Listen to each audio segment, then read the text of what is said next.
سوچیں ایک غلام کو دہتے ہوئے پتھروں پر لٹایا جا رہا ہو، کوڑے برسا رہے ہو، مگر اس کی زبان پر صرف ایک ہی لفظ ہے، احد احد احد۔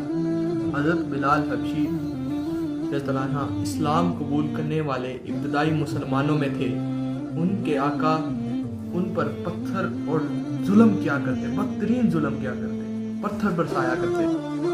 یہ اذیت ان کے جسم کو تو زخمی کر گئی لیکن ایمان کو توڑ نہ سکی۔